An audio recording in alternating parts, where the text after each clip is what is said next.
Welcome to our lesson on the control of the cell cycle. So most cells are in a stage known as interphase. They are doing normal metabolic functions, they're growing, they're eating, they're maintaining homeostasis, but they're not dividing. Even when you look at an onion root tip, which is actually very active and it's growing rapidly, even there, when you look at a bunch of cells, most of them are going to be in interphase. So you can see these cells here, these are all in interphase, and you can see the dark nucleolus that helps identify interphase. Cells only divide when the conditions are favorable and they get signals that they should divide. There are even cells in the body that once they reach maturity, they actually enter something known as a G0 phase, and they just stay in interphase forever and they never reproduce. Nerve cells are a classic example of cells that don't participate in mitosis once they're mature.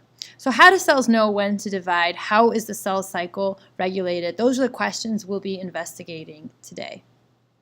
Okay, so there are actually these genes known as checkpoint genes that help control the cell cycle.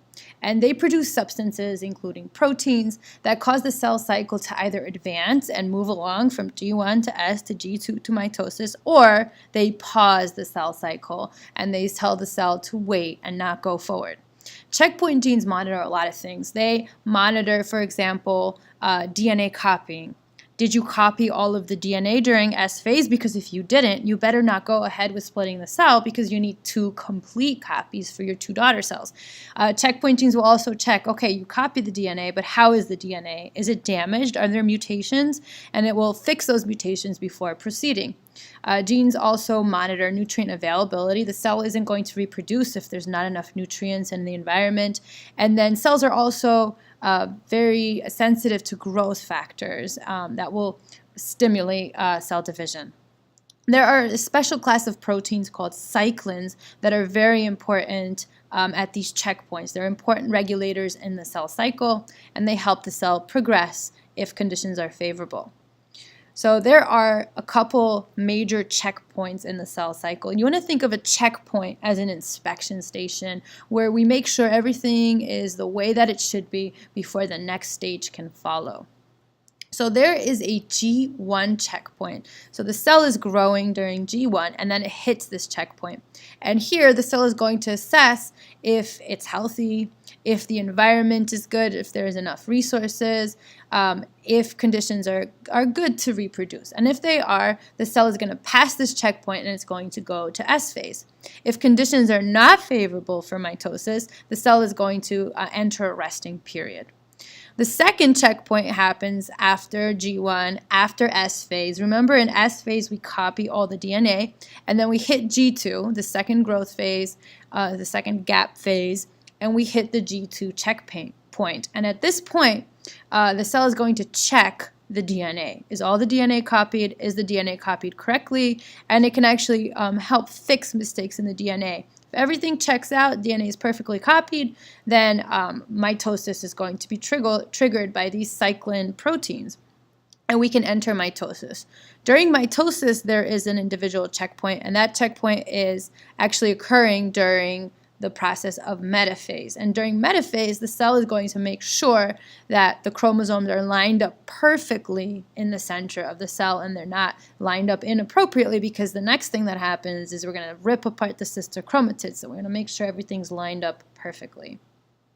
Okay, cells reproduce pretty quickly when there's a lot of nutrients available and a lot of space. Normal cells, however, will stop dividing when they come into contact with each other or if they reach an edge. This is called density-dependent inhibition. And you can see these cells here on a petri dish. Here, these cells have a lot of food in the petri dish, and they have a lot of space, so they keep reproducing quite quickly until they fill up the whole petri dish, and then they stop. If you take a tissue and you wipe some of the cells, then new cells will reproduce and fill up the gap. There are cells that don't do this, that don't stop growing, that don't stop dividing. Even when they hit other cells, even when they hit the other tissues, they just keep making copies of themselves. They're kind of broken. And that's going to bring us to our next topic, which is about cancers. Cancer cells escape controls of the cell cycle and they kind of reproduce out of control and they make bad copies of themselves over and over and over again.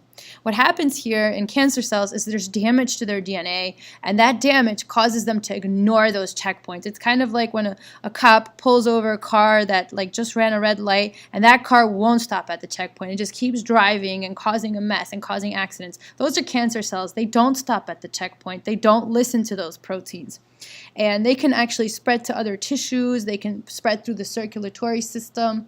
And what forms is tumors. You have these cancer cells making copies and copies and copies, and they make this mass called a tumor. There are two main kinds of tumors. Benign tumors are the better of the two because they remain at the original site. They create a tumor and then they are just there. They're not spreading.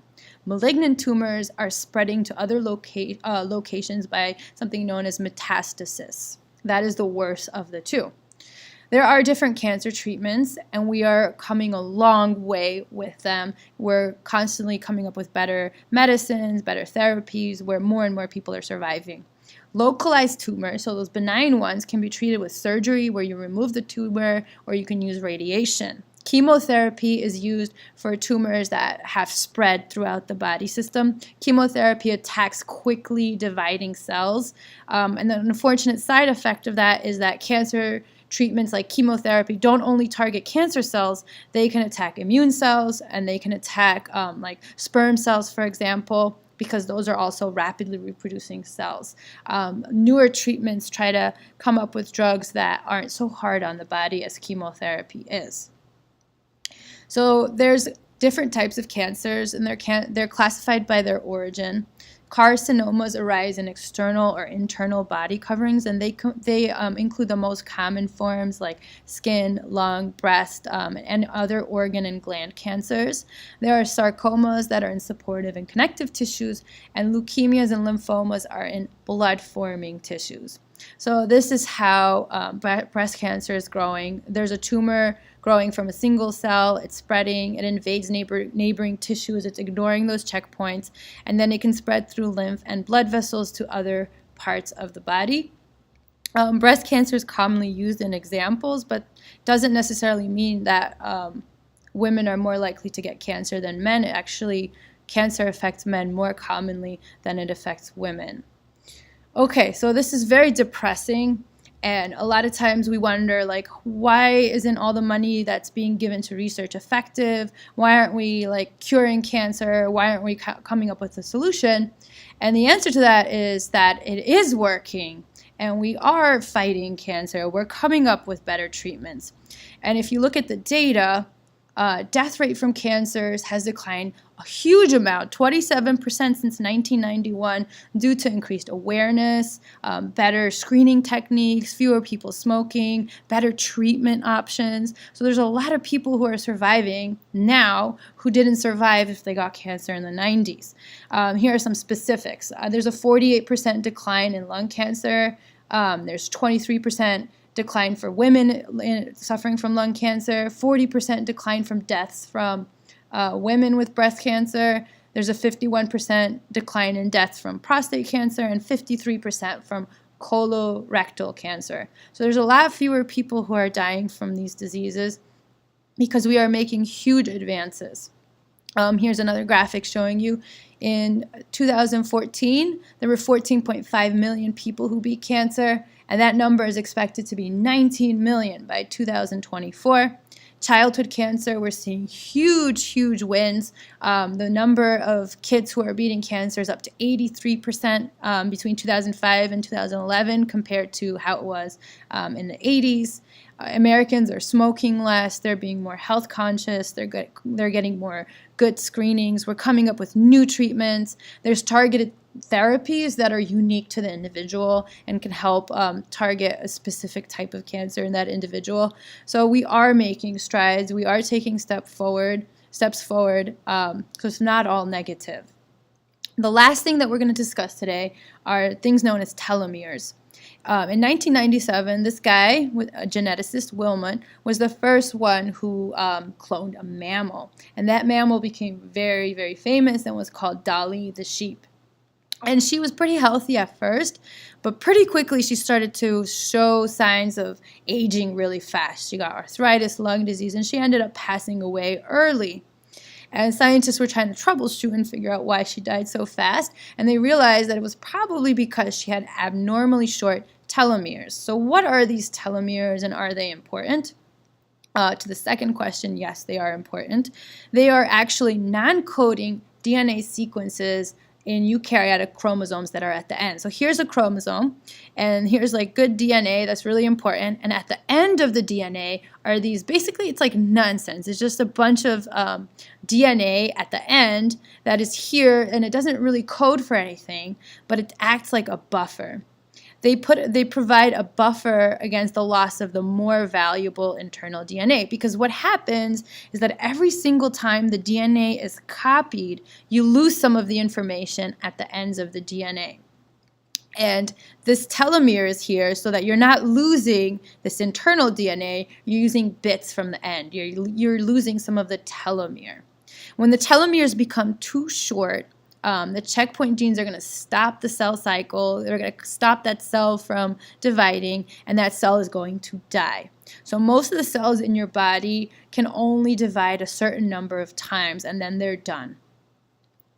So this is actually pretty useful because it helps protect against uncontrolled cell division. If cells can only divide a certain number of times, you're going to keep mutated cells from overrunning the body, damaged cells where the internal DNA is damaged. So this is like programmed cell death. Cells divide a certain number of times and then they're done. And this actually sets an organism's lifespan, and it's part of the aging process, right? Our cells can only divide a certain number of times, and then they get too old and they can't make copies anymore. We have certain cells in our bodies called stem cells that can divide indefinitely because of enzymes called telomerases. And telomerases, what they do is they reverse that telomerase shortening by adding in extra DNA after replication. So scientists have done some experiments on telomeres in mice. So what they did is they genetically engineered these mice to have no telomerase, which means they don't have that buffer on their chromosomes to protect their cells when the cells are dividing. So their cells can't divide as much, and they reach cell death faster. And what happened is these mice had half of the life expectancy as normal, and they aged prematurely. And then the scientists tried to put telomerase back into the mice that didn't have this ability, and all of a sudden they felt better, they lived longer, they had more vitality.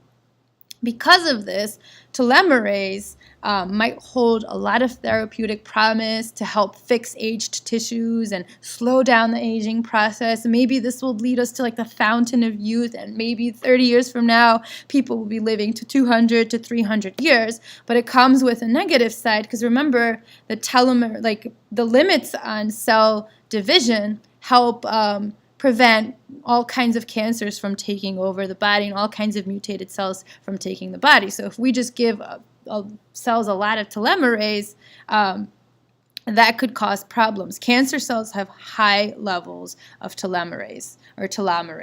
So I really hope that was helpful, and it was an interesting introduction to controls of the cell cycle. Thank you for listening.